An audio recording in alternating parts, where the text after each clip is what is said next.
Welcome to Running on Reddit. Like and subscribe, or you'll be running on fumes.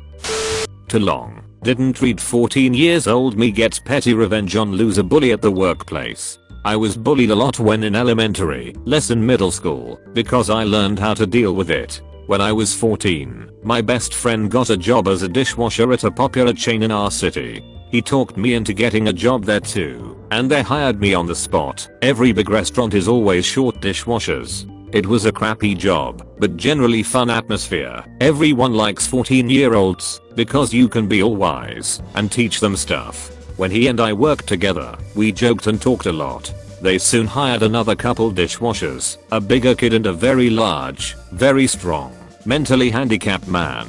The bigger kid was a couple years older and began to bully me right away. Name calling, invasion of space, and all that. Worse, he got the mentally handicapped man all riled up, telling him that I was calling him retard and dirting him to others behind his back. I wasn't. Given my long history with being bullied, I'm quite empathetic and just wanted to help this guy out. After all, life dealt him a pretty big disadvantage, and he was trying to contribute to society anyways. Nevertheless, that kid created a very dangerous situation for me, and I had to calm the mentally handicapped guy down a few times. He was terrifyingly strong. Well, one day I couldn't take it anymore. Loser boy pushed a little more than usual, threatening me with steak knives. The weak fanny managers did nothing, so I waited until we got slammed. The dishes piled up so high, there was literally no more space for them. It was winter. This is Canada. It was -20°C outside, -4 Fahrenheit. So I grabbed a 5-gallon pail, the kind used for filling the deep fryer with oil, filled it with cold water and let it sit in the walk-in freezer. The pail had been getting cold for a few hours by the time we got slammed. Loser boy was facing away from me, doing the dishes, so he didn't see it coming. I took that pail and dumped it all over him, then ran for my dear life. The exit was a short hallway away. I flew down that hallway, burst through the double doors, and just kept running. I was a terrible runner, but giddy with excitement and full of energy. He came flying through the doors, screaming bloody murder, "I'll kill you," and gave chase. I ran and ran and ran, and for the first time in my life, someone couldn't catch me. Probably the wet clothing and cold weather stopped him. When I looked back, he was doubled over, panting. So I just pointed and laughed, did a little dance to rub it in, then went on my merry way to the train station and home. 2 weeks later, I sheepishly went in for my last paycheck. The managers thought it was funny I showed up. I was worried loser boy was there, but he wasn't. So I took that $46 and never went back to that restaurant. Years later, when I was walking with a group of friends, loser boy saw me and came over to chat. I just told him to bugger off and kept walking. In retrospect, he probably didn't think his behavior was bad. Maybe people in his life treated him like that. No idea, but by that age I had no time for people like him anymore. Clever plan, using the cold weather as an advantage. I'm glad that OP doesn't let such bullies stay in their life. This happened a few years back, but I have been reading some of the revenge posts and thought you might like this. Cast of people, me equals obvious snobby lady equals Karen, ignorant girl equals daughter. Short backstory, this happened years ago, when I was still young and strong and thought people were nice, and should be helped if I could. I was on my way to school, a junior college in a small city in Idaho, and as I was going down the road I saw a car with a flat tire and 2 women trying to use a jack upside down, so I knew they didn't know what they were doing, so I pulled over and asked if they needed help. After the spare was on the car, and before the lug nuts were tight, Karen started in on about how I must be really proud of myself, thinking that they could not do the tire by themselves. Then daughter started in calling me a male chauvinist pig and a few other good terms. All the while they were berating me, I was removing the tire I had installed and put the flat one back on and tightened the lug nuts up as tight as I could. I had been working prior in the mines of the area and was used to lifting 100+ pounds several times an hour, so was fairly stout, so the lugs were not coming loose easily. I then let the jack back down, took the base off, set the whole thing down, and started walking back to my truck as the two realized that the tire was flat and I had put the bad one back on. As they asked me to correct that, I just looked at them and told them maybe you make sure the job is done before you start calling people names, and that the kindness of someone's heart does have limitations. I drove off knowing that those lugs were not coming off easily and had no feelings of shame or sorrow for what I did. OP was very admirable in how he didn't argue or fight with them. Maybe Karen and the daughter will be nicer to those that try to help them. I tried posting this to Pro Revenge, but they said this isn't pro enough. I personally think having someone else do your dirty work is a pro move, but to each his own. Here's my story. At work I was up for a promotion and was transitioning to be the new lead. I was training under the old lead that was leaving the company, and then someone with more years of experience but poor at her job found out. The more experienced and cliquey coworker made my life hell and undermined me at every stop, generally being a bully and loudmouth. Despite putting in the extra work and generally being better at my job, she was better at playing the game. They decided to bring in an outside hire to placate the butthurt clique. The logic was they would quit, and my job couldn't afford to lose that group. Destroyed my morale and led to some substance abuse for quite a while. My will to do good at work was gone.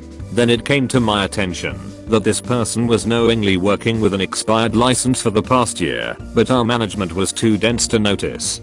Figured my revenge would be management firing her, since that's a huge no-no, but they sent her home with vacation pay. She returns, and I pretty much decided it was time to switch jobs after that. But not before filing a formal complaint to the state on both the coworker for not being licensed and my employer for failing to take appropriate action.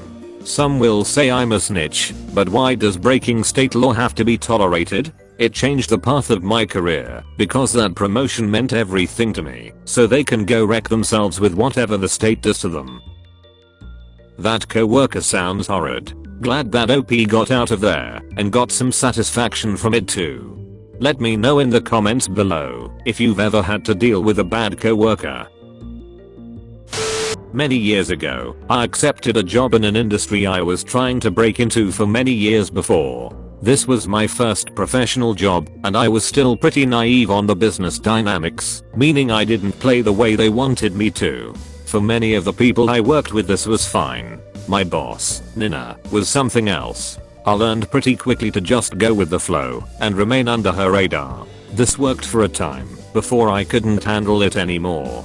I'll get to that shortly. Nina prided herself on getting things handled when nobody else can. This was likely because of how relentless she was. She believed she was friends with everybody, but I think most people were doing exactly like I was, trying to keep her happy so she didn't get worse. One such event was the placement of a new temporary, only in the fact that the company did not want to build a new building. There were many questions raised about the legality of the placement, but Nina worked her magic and the building was placed right where she wanted it. This was ideal for her, since she could pick the office with the best view. Keep in mind that this trailer was maybe 2 steps above a festival porta potty. The way she spoke about it, you'd think she was describing the Sistine Chapel. As time went on, I learned why this placement was so important to her. Her husband's company was contracted to perform the work. Ethics be damned. This did not sit well with me, and I started noticing a trend in her contractor preferences. It always leaned towards those that used her husband's company. I tried to address this with her personally, which would only result in her using her experience to teach me that there are many aspects I do not understand for selecting contractors. I tried to bring this to the attention of people that could do something about it, but they all seemed to fear her as well. This facility has a lot of safety rules, and for good reason with the number of hazards around. However, people had a habit of assuming a rule for a specific location of the facility applied to the entire facility. One being facial hair. Specific areas required respirators, so facial hair was not allowed. I did not work in any of those areas, nor anywhere remotely close to them. I still shaved regularly, but I wanted a bit of growth for my wedding. Months prior I asked Nina if it was okay to grow it out for a month prior and she agreed. We discussed it every 1 to 2 weeks until that month prior. The first Monday I showed up with a week's worth of growth, she lost her mind and began screaming at me. I stood up for myself without getting angry, and she continued to scream at me. Eventually, I relented and tried to defuse the situation. While I was able to get the safety department to approve my beard, I still received a message that I was youthfully defiant from my boss. From that point forward, all conversations were strictly professional from me. No emotion. To the point. Nothing personal. For the following months Nina became much more critical of my work. Directions she sent me in ML and either matched or exceeded her requirements were immediately rejected, and I had to recreate them with a new set of requirements. Literally, math became a point of contention. Nothing complex either.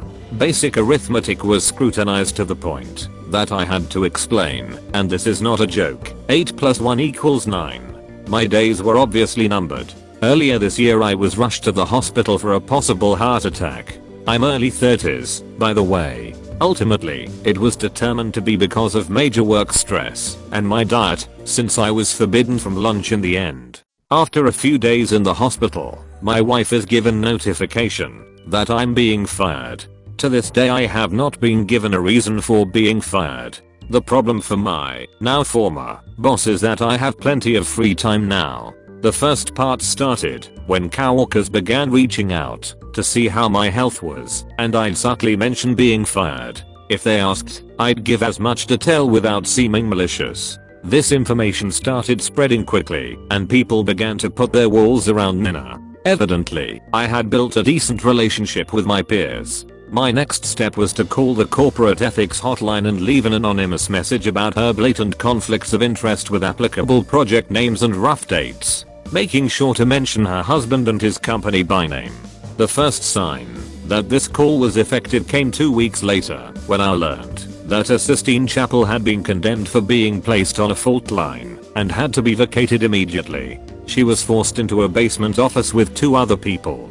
The good news for her is that she doesn't have to spend much time in that new office, though. She is spending more than 50% of her time in a remote location in Alaska that requires, at minimum, 2 days of travel one way. Additionally, she has been denied a replacement for me. This means she must perform more duties I did on top of her normal tasks. Not a great deal when you're salaried. In the end, she has alienated herself and is receiving no support. She travels mostly on her own time and spends more time in an airport working than in her office. Meanwhile, I have accepted a great job that has significantly reduced my blood pressure. The last 5 years before retirement are going to be rough. I didn't do much, but isn't the best revenge to live your best life? Killer story. The ending almost seems poetic, with OP living their best life and their boss picking up all the slack and more. Thanks for watching. Remember to subscribe and turn on the bell or you'll be running on fumes. See you in the next video.